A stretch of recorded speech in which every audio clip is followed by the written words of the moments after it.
കൊടും കുറ്റവാളി ഗോവിന്ദചാമി ജയിലടി. ഈ ഒരു വാർത്ത കേട്ടാണ് ഇന്ന് കേരളം ഞെട്ടിയുണർന്നത്.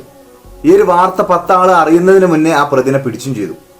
ഗോവിന്ദചാമി ലോകത്തിന്റെ ഏത് കോണിൽ ഒളിച്ചാലും ഏത് ഗർഭപാത്രത്തിൽ ഒളിച്ചാലും നിമിഷ നേരങ്ങൾ കൊണ്ട് പിടിക്കാനുള്ള സംവിധാനങ്ങളും കരുത്തും തന്റേടും വിൽ പവറും ഒക്കെ കേരള പോലീസിനുണ്ട്. അതേ വിൽ പവർ കേരള പോലീസിന് ഉണ്ടാവുമ്പോഴും സംസ്ഥാനത്ത് ഒരു ജയിലിൽ അതീവ സുരക്ഷയോടെ പാർപ്പിക്കേണ്ട ഒരു കുറ്റവാളി രക്ഷപ്പെട്ടു പോയിട്ടുണ്ടെങ്കിൽ അവിടെയുള്ള കേരള പോലീസിന്റെ കഴിവുകേടിനെയും നമ്മൾ ചർച്ച ചെയ്യേണ്ടതാണ്. ഒന്ന് ആലോചിച്ച് നോക്കും. ഗോവിന്ദചാമി എന്ന പേര് കേൾക്കുമ്പോൾ തന്നെ കേരള സമൂഹത്തിന് മൊത്തം ഒരു പേടിയും ഒരു വെറുപ്പും അറപ്പും ഒക്കെയാണ്.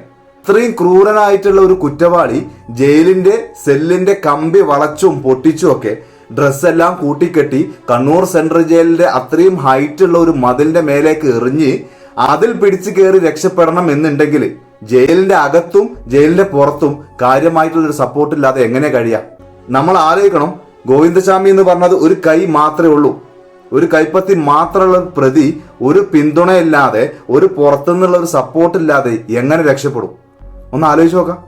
പണ്ട് മുതലേ നമ്മൾ കേൾക്കുന്ന ഒരു കാര്യമാണ്, ഒരുപാട് വാർത്തകൾ വന്നൊരു കാര്യമാണ്, ഗോവിന്ദചാമിക്ക് ജയിലിൽ VIP പരിഗണന കിട്ടുന്നുണ്ട് എന്നുള്ളൊരു കാര്യം. ഒന്ന് നോക്കാം.